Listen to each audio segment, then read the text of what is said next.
کچھ مفسرین نے لکھا اللہ نے مشورہ کیا تھا فرشتوں سے وَإِذْ قَالَ رَبُّكَ لِلْمَلَائِكَةِ إِنِّي جَاعِلٌ فِي الْأَرْضِ خَلِيفَةً، لیکن کچھ مفسرین کہتے ہیں کہ اللہ کو ضرورت نہیں فرشتوں سے مشورہ کرنے کی. اللہ نے فرشتوں سے مشورہ نہیں کیا بلکہ رب نے انہیں آگاہ فرمایا تھا کہ میں لگا ہوں زمین پہ اپنا نائب بنا، میں خلافت دینے لگا ہوں زمین پہ. اب یہ تو دینے والے کی مرضی ہے نا اس نے کس کو دینی ہے، یہ تو دینے والے کی مرضی ہے نا اس نے. تو کچھ لوگ کہتے ہیں کہ دینے والے سے زیادہ ہمیں پتہ ہے. تو فرشتوں کو بھی یہ اجتہادی خطا ہو گئی، کہنے لگے یا اللہ اسے نہ بنانا، یہ فساد کرے گا، یہ خون ریزیاں کرے گا. تو اللہ نے فرمایا جو میں جانتا ہوں وہ تم. اللہ اکبر. امام راضی فرماتے جب رمضان آتا ہے تو اللہ فرشتوں سے کہتا ہے ذرا یہ کھول کے دروازے دیکھو نا یہ زمین پہ کیا کر رہے ہیں. تم تو کہتے تھے فساد کریں گے اور یہ سارے تراویح بڑھ رہے ہیں. تم تو گویا کہتے تھے فساد کریں گے اور یہ تو دیکھو گویا رمضان کے روزے رکھ رہے، یہ تو میری یاد میں نکلے ہوئے. تم کچھ کہتے تھے اور دیکھو میں نے تمہیں کہا تھا نا جو میں جانتا ہوں وہ تم. اللہ نے پھر حضرت آدم علیہ السلام کو تمام زمانے کے علوم عطا کیے، علم سکھا لیا. تو فرشتوں سے کہا تم بھی ان چیزوں کے نام بتاؤ تو وہ بتا سکے نہیں. اللہ نے فرمایا اب اس طرح کرو آدم کو سجدہ کرو. سب نے سجدہ کیا سوائے وہ. کہنے لگا یا اللہ صرف تجھے ہی کرنا ہے، کرنا بھی صرف اللہ کو چاہیے، پر رب کے آگے بھی جھکنا چاہیے، اور جس کے سامنے رب جھکائے نا وہاں بھی. اور یہ جو عاجزی ہے نا، یہ جو جھکنا ہے یہ علم کے آگے ہے. ہماری مصیبت یہ ہے کہ ہم علم کے آگے بھی گردن جھکانے کو تیار نہیں ہوتے، وہاں بھی ہم خود عالم فاضل بن جاتے ہیں. تو فرمایا کہ سب سے کہا سجدہ کرو، سب نے سجدہ کیا سوائے ابلیس کے. تو پھر ہوا کیا وَكَانَ مِنَ الْكَافِرِينَ، وہ کافروں میں سے ہو گیا. پھر اللہ نے حضرت آدم کو اور جناب حوا کو نا مقام دے دیا جنت میں رہنے کے لیے، اور کہا سارا کچھ کھانا، درخت کے قریب نہ جانا. فطرت ہے نا انسان کی، وہ جستجو کرتا ہے، کہا اس درخت کے پاس نہ جانا. تو حضرت حوا سلام اللہ علیہ کہتے ہیں دل میں خیال رہتا تھا کہ آخر ہے کیا درخت کے پاس. یہی انسان کا عقیدہ توحید ہے کہ جہاں سے رب منع کر دے وہاں وہ منع ہو جائے. اور یہ ان کی خطا نہیں تھی، یہ اللہ کی حکمت تھی، چونکہ رب نے تو پہلے کہہ دیا تھا بنایا ہی زمین کے لیے، تو یہ تو سارا کچھ ہونا تھا تو زمین پہ آنا تھا نا. تو حضرت حوا اور جناب آدم کے پاس شیطان آیا، اس کو نکال تو دیا تھا پر ابھی اس کا جنت میں آنا جانا بند نہیں ہوا تھا، یہ بھی اللہ کی حکمت تھی. تو وہ کہنے لگا تمہیں پتہ ہے بعد میں مر جاؤ گے. تو حضرت حوا کہنے لگی کیا موت بھی آئے گی؟ کہاں، اس کی تکلیف بھی بڑی ہوگی، تو پھر بچیں گے کیسے؟ تو کہنے لگے پھل کھا لو اس درخت کا. تو بچنے کے لیے پھل کھایا تھا. حضرت عیسیٰ علیہ السلام ایک دن پڑھ رہے تھے انجیل، تو آپ نے نبی پاک کا تذکرہ پڑھا، اس سانپ نے سن لیا. تو حضرت عیسیٰ سے کہنے لگا حضور یہ بتائیں کہ وہ نبی پاک ملیں گے کہاں؟ تو حضرت عیسیٰ فرمانے لگے کہ مکے میں آئیں گے اور مدینے میں رہیں گے.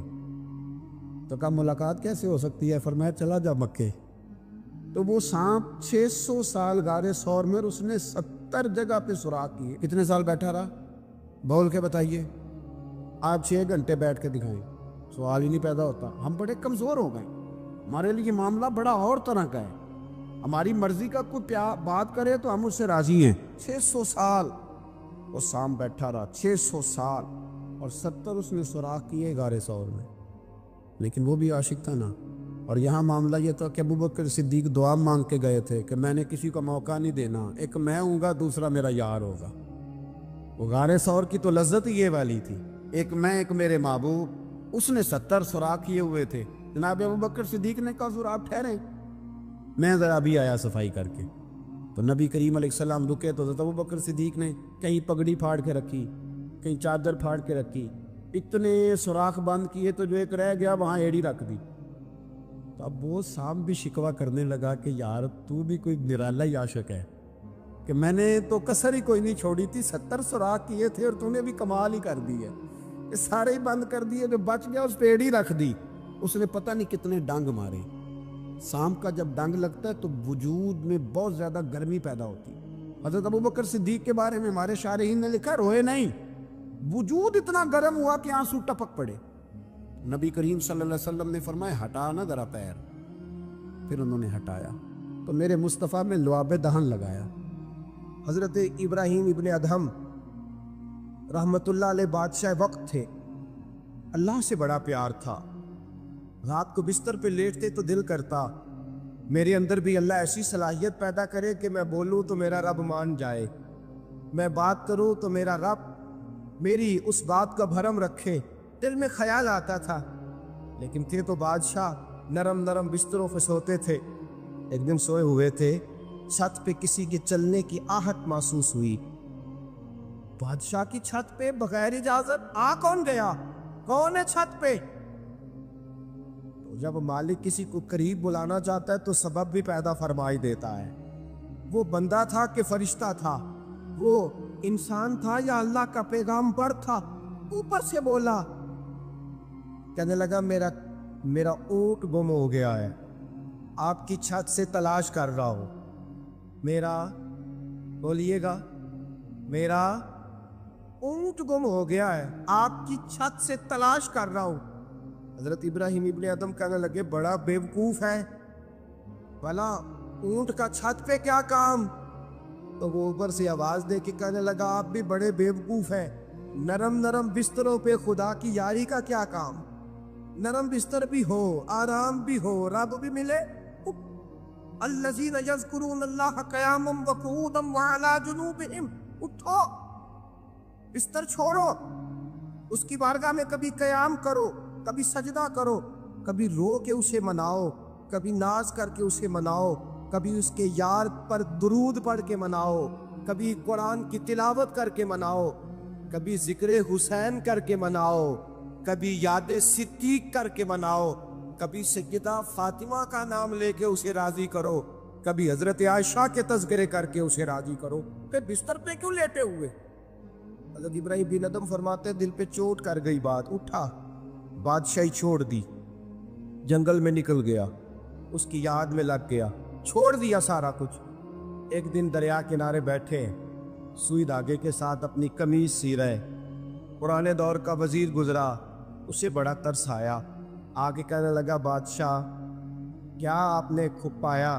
دیکھو نا کتنی آپ کی سلطنت تھی، کیسے عیش و عشرت تھے، ایک اشارہ کرتے تھے تو سارا ملک اکٹھا ہو جاتا تھا، اب آپ کو کپڑے سی کے دینے والا بھی کوئی نہیں رہا، اپنے ہاتھ سے آپ کپڑے سی رہے ہیں، یہ کیا آپ نے اپنا حال کر لیا ہے؟ جے تو وکیا عشق بازار بھی نہیں، جے تو چڑھیا اتے بار بھی نہیں، ایڈا سستا سودا پیار بھی نہیں، ایٹا سوکھا لبدا یار بھی نہیں، کئی جنگل گانے پیندے نے، کئی دوزخ لگنے پیندے نے، جو اس ملوں بھی مل جاوے، ایڈو سستا ہور وپار بھی نہیں، کچھ سمجھ نہیں آندی لوکاں نوں، اوکا دے نال شہید کرے، ڈٹھی یار دے ہاتھ تلوار بھی نہیں، پر او دا خالی جاندہ وار بھی نہیں۔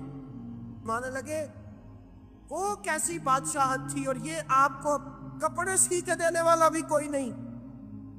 اللہ کے بندے زیادہ باتیں نہیں کرتے، کام زیادہ کرتے ہیں، وہ پاسوں میں نہیں الجھتے، وہ عمل کی دنیا میں آگے نکلتے ہیں، بول بول کے اپنا آپ ظاہر نہیں کراتے، وہ اپنے کردار سے اپنا آپ ظاہر کراتے ہیں۔ سوئی کے ساتھ کپڑے سی رہے تھے، سوئی دریا میں پھینک دی، بولے کچھ نہیں، اس نے کہا کہ وہ بادشاہت کتنی اچھی، جواب کچھ نہیں دیا، سوئی پھینک دی۔ اب دیکھا وزیر کی طرف نگاہ اٹھا کے، اب دوبارہ کہنے لگے مچھلیوں میری سوئی تو واپس کرو، مچھلیوں میری سوئی تو واپس کرو۔ ہر مچھلی اپنے منہ میں سونے کی سوئی لے کے برآمد ہو گئی، فرمانے لگے سونا تو چھوڑ آیا ہوں، مجھے میرے والی چاہیے، اس کو تو چھوڑ آیا ہوں، پھر مجھے وہی لا لا کے دکھاتی ہو، چھوڑ آیا ہوں میں، مجھے سونے کی ہاتھ میرے والی سوئی لاؤ۔ ایک مچھلی سوئی لے کے آئی، حضرت ابراہیم بن ادھم سوئی پکڑی، پھر سے کپڑے سینے لگے، ایک جملہ جواب میں، اس وزیر کی اتنی لمبی چوڑی تکڑی اور ایک جملہ جواب میں، یوں نگاہ اٹھائی، فرمانے لگے وہ حکومت اچھی تھی یا یہ حکومت اچھی ہے؟ وہ حکومت اچھی تھی یا یہ حکومت اچھی ہے؟ پتہ اس کا اثر کیا ہوتا ہے؟ کردار دکھانے کا، کردار دکھانے کا، خدا کی محبت دکھانے کا۔ حضرت ابراہیم بن ادم فرمانے لگے اس وقت تو دنیا میری در کے بعد مانتی تھی، اب اللہ سے پیار کیا ہے تو اللہ نے ساری مخلوق کے دلوں میں میری محبت پیدا فرما دی، اب لوگ مجھ سے محبت کرتے ہیں اس لیے کہ میں نے اللہ سے پیار کیا ہے، اس نے سارے میرے فرما بردار بنا دیے ہیں۔ پتہ اس کا اثر کیا ہوتا ہے؟ وزیر نے کیا کیا، گھوڑے سے اترا اور ساتھ جو نوکر تھا اس کو کہنے لگا یہ گھوڑا واپس محل میں لے جاؤ، مجھے بھی وہ والی بادشاہی نہیں چاہیے، یہ والی بادشاہی چاہیے، میں بھی یہ والی بات۔ میرے عزیز تو کہاں کھویا پھرتا ہے؟ حضرت جابر بن عبداللہ رضی اللہ تعالی عنہ، بخاری مسلم ہے، کہتے ہیں جب خندق کی جنگ ہو رہی تھی نا، غربت بڑی تھی، قحط بڑا تھا، صحابہ پریشان تھے، دو دو تین تین پتھر پیٹ پہ باندھے ہوئے۔ میں حضور کو دیکھ کے گھر آیا تو زوجہ سے کہا بھلی مانس کچھ ہے کھانے کی؟ کہنے لگی تھوڑے سے جو ہے۔ تو میں نے کہا پیسوں کی تو کتنی روٹیاں بنے گی؟ کہنے لگی 2-3، 4 بن جائیں گی۔ کہنے لگے سالن، تو زوجہ کہنے لگی اگر وہ بکری کا بچہ ذبح کرو تو 3-4 بندوں کا سالن بھی بن جائے گا۔ کہتے میں نے اسے ذبح کیا، بیوی سے کہا تو جاؤ پیس۔ کہتے میں نبی کریم کی بارگاہ میں حاضر ہوا صلی اللہ علیہ وسلم، حضور کی خدمت میں۔ زوجہ کہنے لگی کان میں کہنا حضور کے سارے نہ آئے، جس طرح لیڈروں کے کھانے اندر ہوتے ہیں علیحدہ، اور جو نعرے لگا رہے ہوتے ہیں نا سویر سے انہیں ڈبہ ملتا ہے، لیکن وہ پھر بھی نعرے لگاتے ہی رہتے ہیں۔ مجھ پہ الزام لگنے لگا ہے کہ آپ سیاست دانوں کو ہر جمعے میں رگڑا دیتے ہیں، تو میں کہنا انہوں صحیح کار چھوڑو پھر اسی مڑ جانے ہیں، تنوا کو سیانے ہو جائیں۔ یہ سیانے نہیں ہو رہے، ہمیں بات کرنے کی بھی اجازت نہیں۔ شعر کہہ دیتا ہوں کہ ہم آہ بھی کرتے ہیں تو ہو جاتے ہیں بدنام، وہ قتل بھی کر دے تو چرچا نہیں ہوتا، انہوں نے کدے پوچھا جی سانو آخیا جی چپ رہو۔ لیکن بھائی یہ اس ممبر کا تقاضا ہے، میرے امام اعظم کا فتویٰ ہے، جو عالمی حالات سے باخبر نہ ہو وہ جمعے کا خطبہ نہ دے۔ وہ جو رٹی رٹائی باتیں ہم سے نہیں ہوتی، اس لیے کہ جلال بادشاہی ہو یا جمہوری تماشا ہو، جدا ہو دین سیاست سے تو رہ جاتی ہے چنگیزی۔ حق بات انشاءاللہ ہو رہی ہے اور ہوتی رہے گی، اور بات صاف ستھری ہے۔ اگر کوئی بات ایسی ہوگی تو وہ بات اگر غوث پاک اپنے خطبہ جمعہ کے اندر کہہ سکتے ہیں کہ میں ظالموں کو حکمران نہیں بننے دوں گا، تو ہم تو ان کے نوکر ہیں نا، پھر ہم قادری کیسے ہوئے اگر غوث پاک کے طریقے پہ عمل ہی نہ کریں تو۔ اس لیے مہربانی کرے ہمیں کوئی شخص ایسا مشورہ نہ دے، بلکہ کئی دفعہ ظلم ہوتا ہے، جب کوئی مشورہ دیتا ہے تو عورتیں تو انہوں دل کرتا ہے، اس لیے مہربانی کرے ایسی کوئی مشاورت نہ کرے۔ بالکل جو غلط بات کرے گا اس پہ ہم بولیں گے، اور آہستہ آہستہ نہیں، کھل کھلا کے بولیں گے، بالکل بولیں گے، اس لیے کہ اللہ نے زبان دی ہے، وہ کسی وڈیرے کے قدموں میں بیٹھنے کے لیے نہیں دی، وہ رسول اللہ کے ترانے پڑھنے کے لیے دی ہے۔ ترانے پڑھنے، اگر حضرت بلال رسیوں میں بند ہو کے اور ابو لہب اور عتبہ اتیبہ اور عبداللہ بن جدان اور امیہ بن خلف جیسے لوگوں کے بیچ کھڑے ہو کے کہہ سکتے ہیں نہیں بات جو سچی ہے وہ کی جائے گی، تو ہم ممبر رسول پہ بیٹھ کے نہیں کہہ سکتے؟ اپنے بھی خفا مجھ سے ہے، بیگانے بھی ناخوش، میں زہر حلال کو کبھی کہہ نہ سکا کن، میں کہتا ہوں وہی بات سمجھتا ہوں جسے حق نے ابلائے مسجد ہوں میں توحید کا فرزند۔ اس لیے کوئی شخص اس نہ سمجھے، ہاں یہ بات علیحدہ ہے کہ ہمارا سیاسی ایجنڈا کوئی نہیں، ہمارا ایجنڈا رسول اللہ کی نوکری ہے صلی اللہ علیہ، سیاسی ایجنڈا کوئی نہیں۔ اللہ کے وقت کی محبت تو سیاست کا چلن چھوڑ دیا، ہم اگر عشق نہ کرتے تو حکومت کرتے، وہ بات علیحدہ ہے۔ بہرحال عام دام پر سر مطلب، حضرت جابر بن عبداللہ رضی اللہ تعالیٰ عنہ کہتے زوجہ نے کہا کان میں کیا نام، میں نے کان میں جا کے کہا حضور 2-4 بندوں کی روٹی ہے، آ جائیں کھانا کھا لیں۔ وہ والا رنگ نہیں تھا نا کہ لیڈروں کا کھانا اور کارکنوں کا کھانا چلو اور گل کر لینے، پیران دی یخنی تے روٹیاں پہ ہو کے کہندے حضرت جی بیمار نے تے مرید لنگر کھانے دے شفا ہے، تے میں کہا تم ہی کھا مار تینوں بھی شفا ہو جائے گی، تو اپنے لیے تے چوری پکائی اندر، یہ رنگ وہاں نہیں تھا۔ میرے نبی پاک سید عالم صلی اللہ تعالی علیہ وسلم کے کان میں کہا حضور 4-5 بندوں کی روٹی ہے، حضور باہر نکلے خندق سے، باہر نکل کے فرمایا چلو بھائی سارے، جابر نے کھانا پکایا ہمارا۔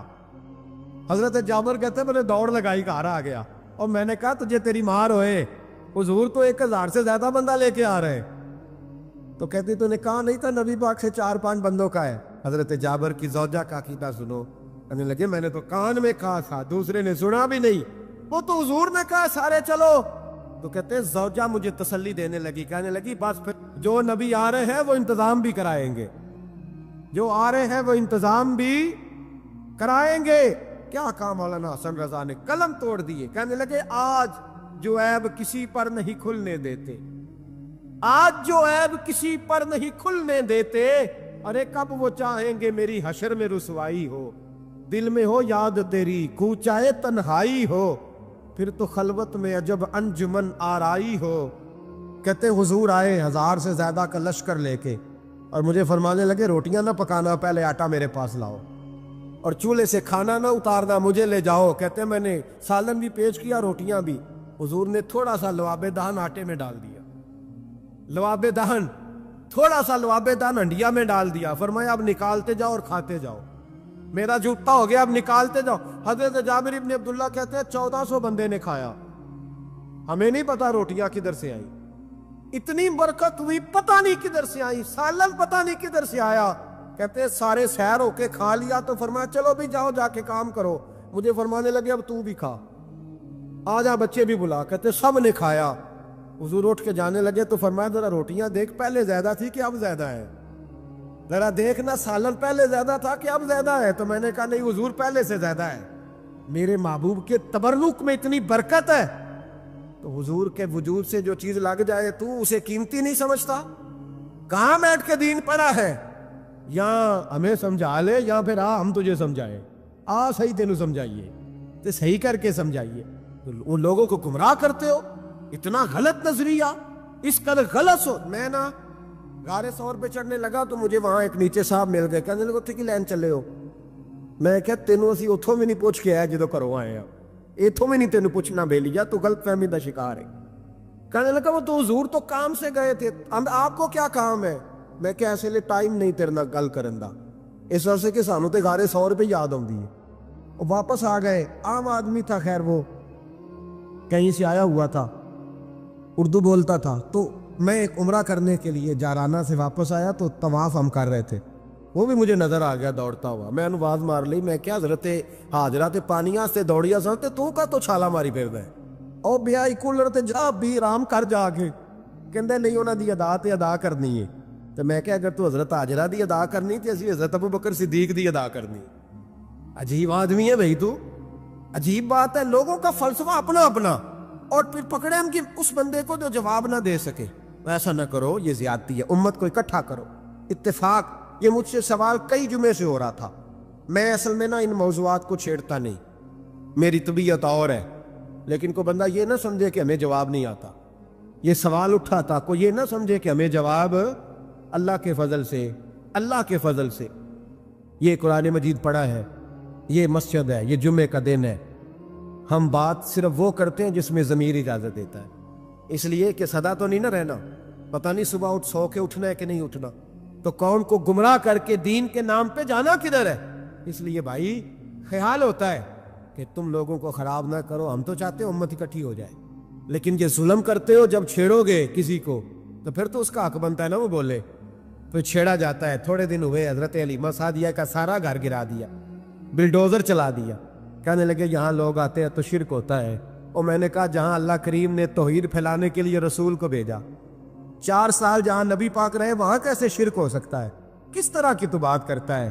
بہرحال جہاں میرے نبی پاک بیٹھ جائے وہ جگہ برکت والی ہو جاتی، اس جگہ کو چومنا مسلمان کا ایمان ہے، اس جگہ پہ سجدہ کرنا مسلمان کا ایمان ہے، اس جگہ بیٹھ کے تبرک حاصل کرنا یہ مسلمان کا۔ میں تو پہلی دفعہ ریاض الجنت میں داخل ہوا تو میرے ساتھی کہنے لگے کیا ہوا؟ میں کہا ادھر آؤ، لوکاں نو اگے جا کے ملنی، سانو ایتھے ہی لب گئی جے، روضۃ من ریاض الجنہ، بار حدیث لکھی ہے، حضور نے فرمایا جو یہاں آ گیا وہ جنت میں آ گیا۔ یہ ہے عرض جنت، یہ طیبہ کی زمین ہے، جنت بھی یہی، مال کے جنت بھی یہی ہے۔ ایک بات اور کرنی ہے، بڑی ضروری ہے، میری بھی اور آپ کی بھی ذمہ داری ہے، اس کو بھی ضرور کرنا چاہتا ہوں، سن لیں۔ محمود غزنوی نا گزر رہے تھے، یہ آپ نے نا میری طرف دیکھنا ہے، یہ بات سنتے ادھر دیکھو، خاص اہم مسئلہ ہے، اس پر بڑا ضروری ہے آپ کا متوجہ رہنا۔ محمود غزنوی کہتے ہیں میرے دل میں خیال آیا کرتا تھا ہمیشہ کہ میں واقعی سبکتگین بادشاہ کا بیٹا ہوں یا معاذ اللہ میرا باپ کوئی اور ہے، اور ایک خیال مجھے آتا تھا کہ قیامت واقعی قائم ہوگی، شک رہتا، اور تیسرا میرے دل میں خیال آتا تھا کہ یہ مولوی بیچارے کمزور سے ہوتے ہیں، تو حدیث پاک میں آتا ہے کہ علماء نبیوں کے وارث ہیں۔ تو یہ واقعی حدیث سچی ہے یا مولویوں نے اپنی شان کے لیے بنا لی ہے؟ کہتے شک تھے تین، میں کہتا نہیں تھا کسی سے، پر دل میں رہتے تھے۔ ایک دن میں ہندوستان کی ایک گلی سے گزر رہا تھا، تو دین کا ایک طالب علم نے کونے میں بیٹھ کے تھڑے پہ پھٹے پہ بیٹھ کے نا سبق یاد کر رہا تھا۔ اسے جب سبق بھول جاتا نا، تو ایک ہندو کھتری کی دکان تھی، اس کے اندر چراغ جل رہا تھا اور ایک چھوٹا سا روشن دان تھا، اینٹ نکلی ہوئی تھی، وہاں سے نا ایک کرن بار آ رہی تھی روشنی کی۔ تو وہ طالب علم جب سبق بھول جاتا تو کتاب روشنی کے آگے کرتا، عبارت دیکھتا، پھر کونے میں جا کے یاد کرتا۔ محمود کہتے مجھے بچے کا ذوق بڑا اچھا لگا، میں نے اسے بلایا، میں نے کہا بچے تم لالٹین کیوں نہیں خریدتے؟ تو کہنے لگا میں یتیم ہوں اور رسول اللہ کا دین پڑھنا میرا شوق ہے، مدرسے میں پڑھتا ہوں پر غربت ہے، لالٹین نہیں۔ کہتے میں نے اسے تھپکی بھی دی اور لالٹین بھی دی۔ میں نے اسے کہا 2 سپاہیوں کی ڈیوٹی لگائی، جب تیل ختم ہو جائے تم نے تیل پہنچانا ہے۔ محمود کہتے زندگی میں بڑی نیکیاں کی تھی، پر جتنا سکون آج ملا پہلے کبھی نہیں ملا تھا۔ کہتے شاہ کی نماز پڑھی تو دل میرا ٹھنڈا ٹھنڈا ٹھار، پھولوں کی سیت پہ میں سویا۔ کہتے ہیں آج تو میرے نصیب ہی جاگ گئے، نصیب ہی جاگ گئے۔ کہتے سارا شہر ایسے جیسے پھولوں کی طرح مہک رہا ہے۔ کہتے میں کیا دیکھتا ہوں کہ خواب میں میرے رسول تشریف لے آئے، خواب میری وچ ماہی آیا تے میں گل وچ پا لئیاں باواں تے ڈر دی ماری اکھ بھی نہ کھولاں کتے پھر وچھڑ نہ جاواں۔ اور کسی شخص نے کہا تھا چر ہویا مینوں ترلے لیندیاں، کدی موڑ میرے ول واگاں، خواب میری وچ ایک وار جے آویں میں ساری عمر نہ جاگاں۔ کہتے حضور آئے خواب میں، ایک جملہ حضور نے کہا، ایک جملہ نبی پاک صلی اللہ علیہ وسلم نے کہا ایک، اور میرے تینوں سوالوں کے جواب دے دیے، ذرا دل کے کانوں سے سننا۔ کہتے محبوب فرمانے لگے او سبکتگین کے بیٹے، تو نے آج میرے ایک وارث کی خدمت کی ہے، میں قیامت کے دن تیری سفارش کروں گا۔ کہتے ہیں مجھے سمجھ آ گئی کہ میں سبکتگین کا بیٹا ہوں، مجھے سمجھ آ گئی کہ قیامت قائم ہوگی، مجھے سمجھ آ گئی کہ علماء نبیوں کے وارث ہیں۔